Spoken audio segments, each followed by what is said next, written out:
Selamat pagi para kekasih Yesus Kristus, dimanapun Anda berada dan bagaimanapun keadaanmu pada pagi hari ini.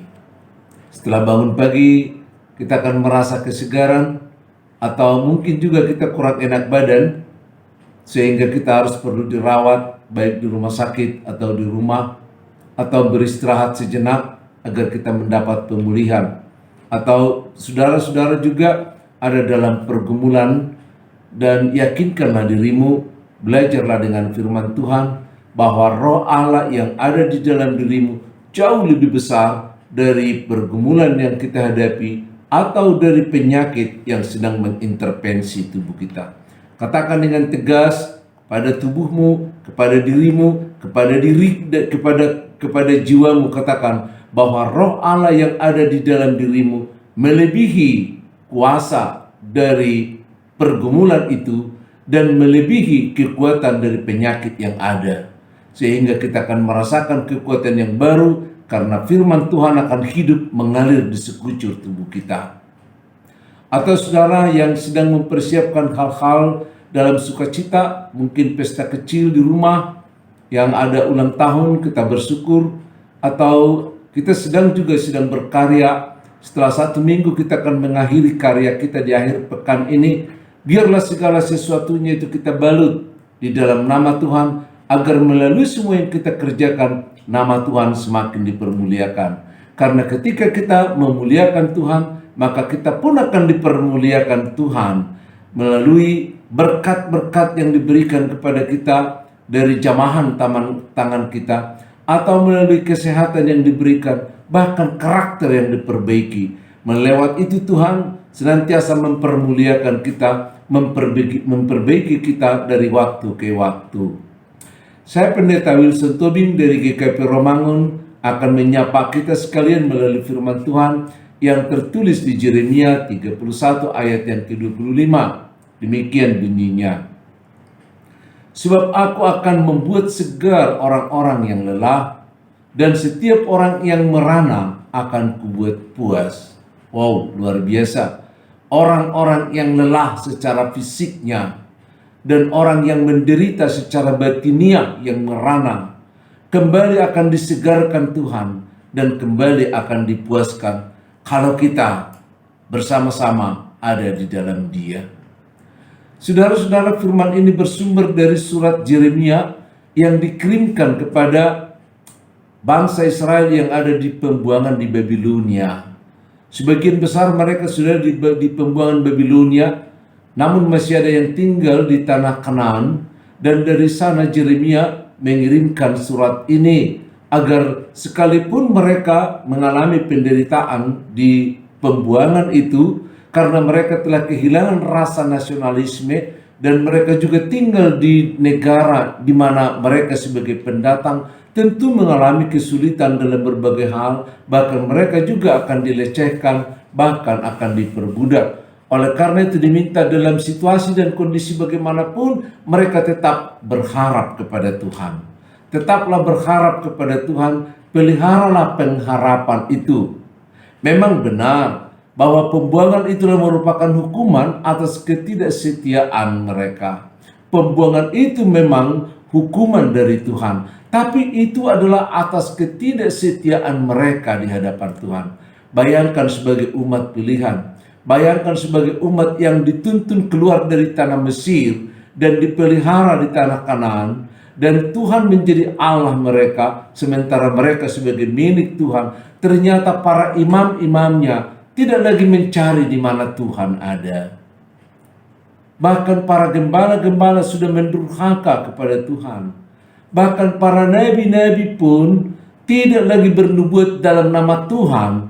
Mereka sudah bernubuat atas nama Dewa Baal. Ayo baca dalam Yeremia pasal yang kedua ayat yang ke-8.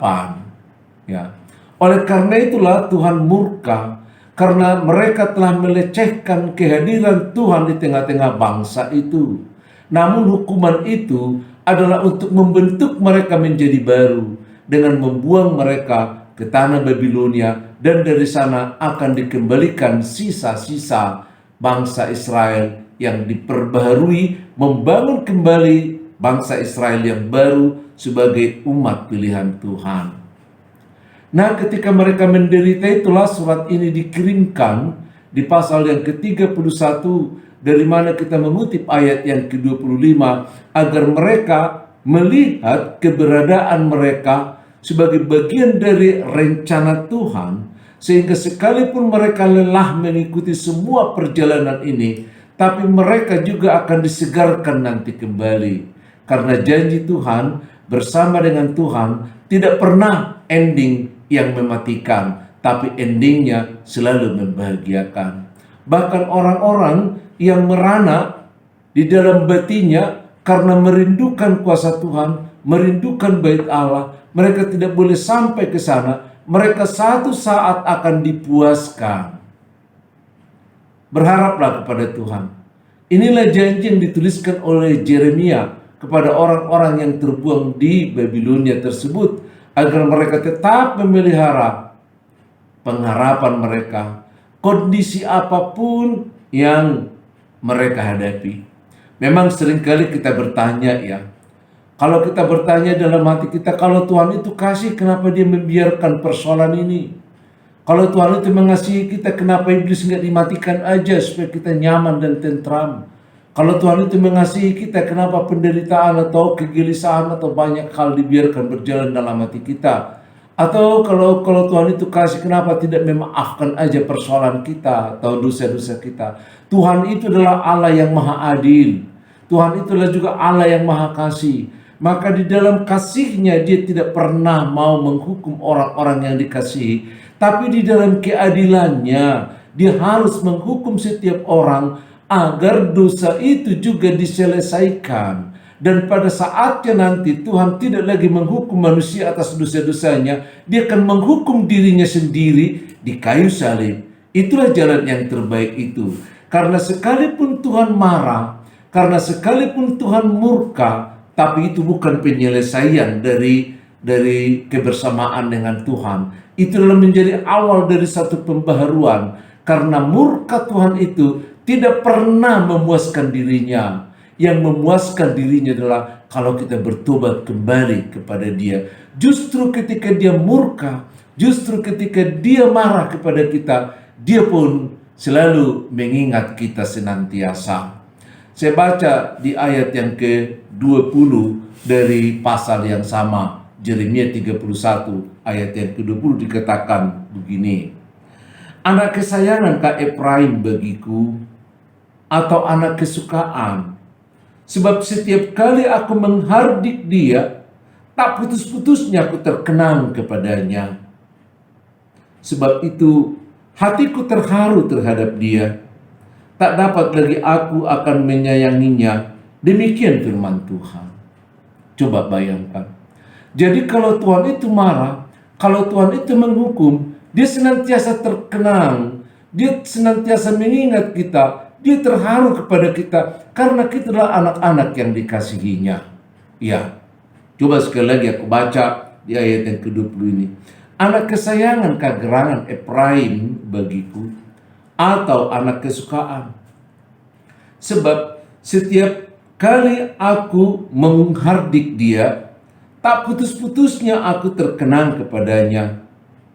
Sebab itu hatiku terharu terhadap dia. Tak dapat tidak aku akan menyayanginya. Demikian firman Tuhan. Kita terus disayangi oleh Tuhan. Oleh karena itu, jangan putus asa. Karena Tuhan tidak memutuskan hubungan dengan kita. Dia akan turun tangan, tapi dalam menjalin hubungan, bukan untuk memutuskan hubungan. Saudara-saudara, adalah salah satu pilar yang harus kita pegang kuat dalam kehidupan kita ini sebagai orang-orang percaya, yakni pengharapan. Satu dari 3 pilar yang harus dipegang oleh setiap orang yang percaya, sebagaimana tertulis dalam 1 Korintus 13 ayat yang ke-13, iman, pengharapan, dan kasih.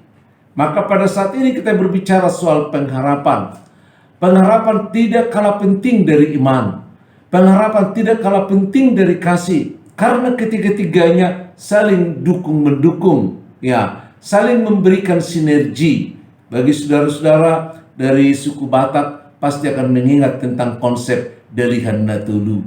Bagaimana tungku api yang kakinya 3 ini saling bersinergi mendukung yang lain dan memandirikan dirinya sendiri, tetapi juga membantu yang lain. Demikian juga iman di dalam kehidupan kita sebagai orang-orang yang percaya. Karena iman ini akan menguatkan kita. Iman akan menguatkan, pengharapan akan menguatkan iman, dan pengharapan akan menguatkan kasih. Demikian sebaliknya. Dengan harapan, orang mampu bertahan untuk hidup. Kalau kita bangun pengharapan. Setiap orang percaya yang menggunakan pengharapannya, orang yang percaya akan mampu bertahan untuk hidup. Untuk itu Yesus pernah mengatakan begini, manusia hidup bukan hanya dari makanan, manusia hidup bukan hanya dari roti, tapi dari firman yang keluar saat dia ada di dalam pencobaan, saat dia dalam puasa, selesai puasa dan dicobai oleh iblis ketika disuruh membuat batu jadi roti. Ya, ingat, manusia mampu bertahan oleh pengharapan.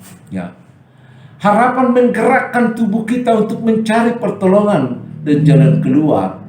Kalau kita memiliki pengharapan, apalagi iman di dalam diri kita, maka Roh Kudus yang diam di dalam diri kita akan menuntun kita ke jalan kebenaran.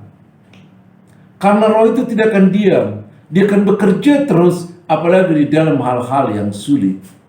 Jadi, Roh Kudus atau pengharapan akan menggerakkan tubuh kita mencari pertolongan dan jalan keluar. Dan ketika kita mencari Tuhan, tangannya langsung menjabat kita, menangkap kita, menolong kita. Harapan membuat kita mampu melangkah sesakit apapun yang kita hadapi. Harapan itu akan membuat kita mampu sekalipun tertati-tati. Harapan membuat tangan kita akan terulur jauh untuk meraih yang terbaik. Ketika kaki kita melangkah, ketika tangan kita terulur, ketika Roh Tuhan ada di dalam kita, ketika Roh Spirit Kreator itu ada di dalam diri kita, akan membuat kita menjadi orang yang dinamis dan kreatif. Sebaliknya orang-orang yang sudah tanpa harapan, yang putus asa, ia hanya berdiam diri, tak melakukan apa-apa, dia akan semakin lemas, semakin loyo, karena dia tidak mampu berbuat apa-apa. Tapi sebaliknya bagi orang-orang yang percaya di dalam Tuhan, yang berharap kepada Tuhan. Saudara-saudaraku, pada masa-masa tertentu, kita memang seringkali merasakan putus asa di dalam kehidupan kita ini. Kita kadang-kadang bingung, saya juga merasakan hal-hal seperti itu, apalagi waktu-waktu dulu. Mungkin oleh berbagai penyebab. Mungkin penyebab pertama adalah ketika kita memeriksakan kesehatan kita ke dokter dan kita mendapat laporan medis yang buruk, kita seringkali merasa terlempar dari kehidupan ini. Saya juga merasakan itu belasan tahun yang lalu ketika saya divonis telah mengidap penyakit darah gula ya yang ada di dalam tubuhku. Seolah-olah dunia ini sudah mau ambruk bagiku. Seolah-olah hidup ini sudah terlempar dari peredaran yang ada. Tapi kemudian kita akan membangun kehidupan bersama dengan Tuhan. Itu belasan tahun yang lalu. Atau kita mungkin sedang terpuruk oleh berbagai situasi ketika kita mendapatkan pemutusan hubungan kerja karena berhubung dengan masalah pandemi COVID yang ada sekarang, di mana banyak pemutusan hubungan kerja. Saudara merasa bingung pada saat-saat menerima itu. Tapi mari kita belajar kepada Tuhan. Atau saudara juga sedang ada dalam keretakan keluarga, rumah tangga, atau frustrasi karena anak yang membawa masalah karena mungkin terperangkap dengan narkoba.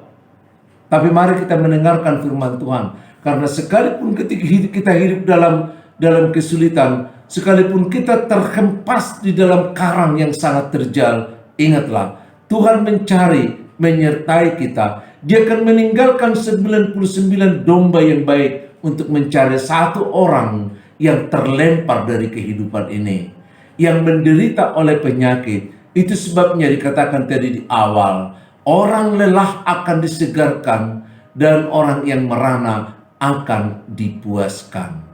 Shalom.